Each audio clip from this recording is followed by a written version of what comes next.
Hi, ladies and gentlemen. Today we are factoring linear expressions. This is lesson 7.5, and factoring is something you're going to do now until Algebra 2. So it's just something we're going to learn the basics of. We learned a little bit of it last year in 7th grade, and we're just going to continue in 8th grade. So there's actually kind of two parts to this today, and the first part is find the GCF of a monomial. Now you might be wondering what a monomial is, and we talked about this last year. So mono means one, and a lot of times monomials have a whole number and a letter with it. So like this would be considered a monomial. This would be considered a monomial. So if we go back to the expressions, remember we talked about things like this before? Okay, if I would take apart the pieces to this puzzle, each individual part would be a monomial. So this 4m would be a monomial, 3 is a monomial, 5 is a monomial, 5m is a monomial, 2 is a monomial. So it's like the parts that we take apart. So like the terms that we talked about, they're a monomial. Now GCF is the greatest common factor. So let's just think of some numbers. So like if I said, what are the factors of 16? When you were young, you did 1 and 16 and 2 and 8 and 4. These are the factors of 16. If I asked you the factors of 24, you would say 1 and 24. A lot of you remember doing this, 2 and 12, 3 and 8, 4 and 6. Those are the factors of 24. So what we're doing today is we're finding the greatest common factor. So if I was going to look at these two numbers and find the greatest common factor, the factor they share that's the biggest would be 8. So that's what we're doing today. Now, here are some definitions of monomial, which I just talked about up on top. So like I said, monomials are those terms, individual terms. Not monomials, and I kind of talked about that too. The whole thing's not a monomial, but the individual parts are monomials.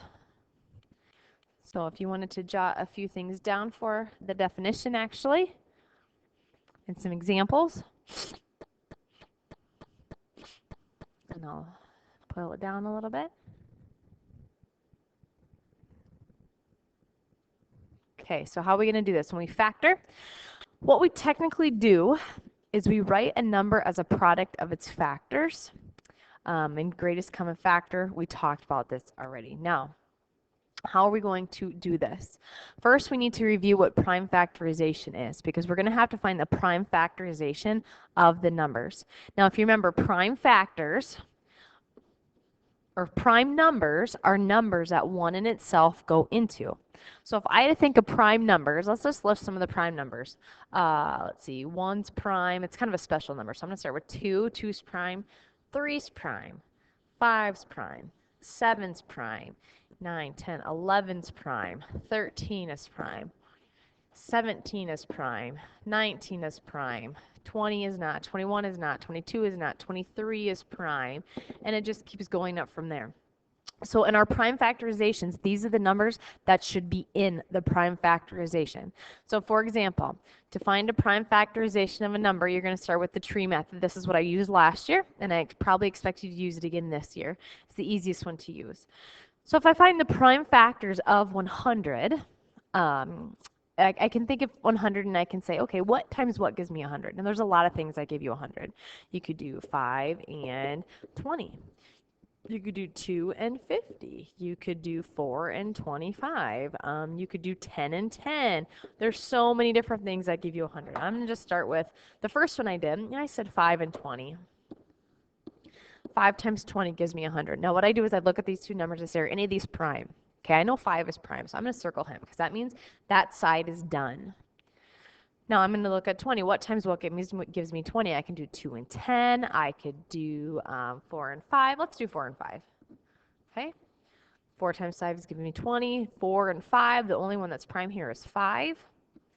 Okay, so I know 2 times 2 is 4. Now I know everything is circled. All the ends of my tree is circled.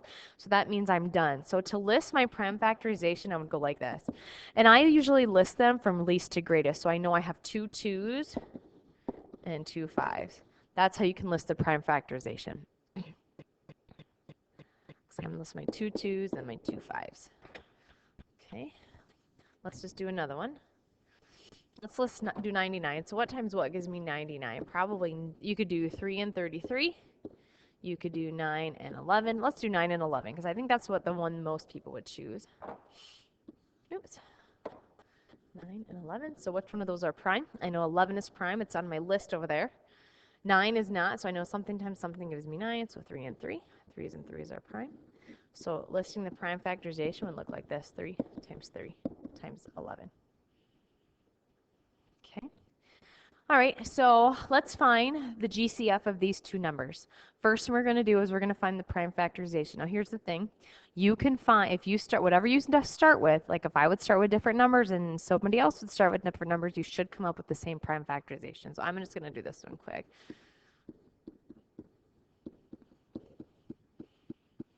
Okay, so those are all prime. There's my prime factorization of 60. Okay, so 80. I'm going to do 2 and 40. I'm going to do 2 and 20. I know these are prime.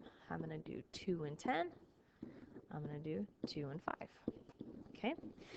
So now what I'm going to do is I'm going to list them, and I'm going to list them on top of each other. So 60 would be 2 times 2 times 3 times 5. Now you don't have to list them in order, but I like to list them in order from least to greatest. 80, how many 2's do we have here? 1, 2, 3, 4 times 5. So let's see. Okay. Now to find the GCF, listen closely. You find what they share. So I know they share a group of 2's, they share a group of 2's, and they share a group of 5's. Now, to find the GCF, you say, okay, I have a group of 2's, I have another group of 2's, and I have a group of 5's. You're going to multiply those things together. 2 times 2 is 4, 4 times 5 is 40. Wait, 2 times 2 is 4, 4 times 5 is 20. 20 would be the greatest common factor for these two numbers. Let's try another. Okay, so let's quick do 42 and 36. We're going to find the GCF. I'm going to do 2 and 21 and 3 and 7. Those are my GCF, my factors. 36, I'm going to do 6 and 6, and I'm going to do 2 and 3, 2 and 3. So 42, I'm going to list, it'd be 2 times 3 times 7. And 36, I'm going to list, it'd be 2 times 2 times 3 times 3. So I'm going to circle what they share. Okay, so they share a group of 2's, and they share a group of 3's.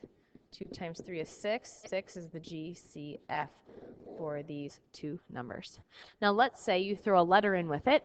Okay, very simple. If you throw a letter in with it, all you do is find the factorization of the numbers. So like this one would be 5 and 5. And this one would be 3 and 5.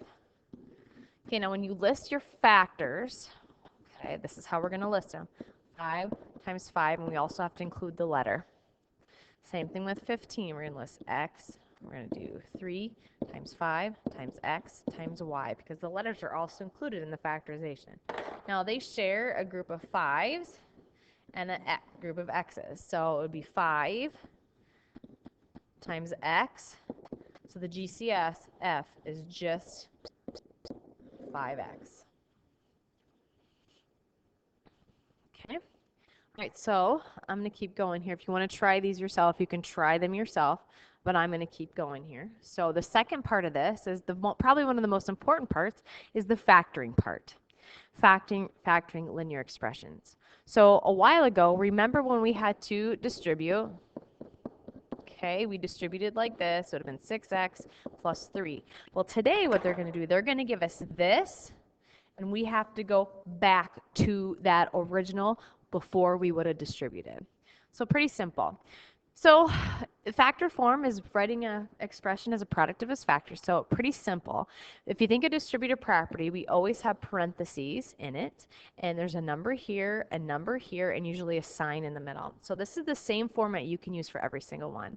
So I'm going to put a plus sign here because that's the sign that I have, and I'm also going to include my x. Now here's the thing. This number right here has to be the GCF of the two numbers in the problem. So if I have 3 and 9, I know my GCF is just 3, just a group of 3. So my GCF is going to go out here. Then I say to myself, okay, 3 divided by 3 is 1. That's going to go here. And 9 divided by 3 is 3. Then it goes here. This right here is the answer when I'm factoring. The way you can check it is you can go use your distributive property and recheck it. 3 times 1 is 3x. 3 times 3 is 9. Okay, so if I look at this one, I'm always going to start with the same thing. I'm going to put my plus sign here and my x. And this is going to be my GCF. So my GCF of 4 and 28. Okay, if I do it, let's see, I'm guessing 4 is my GCF. 2 and 14, yep, 2 and 7. So if I have groups of 2s, so I know 4 is my GCF, it's going to go out here.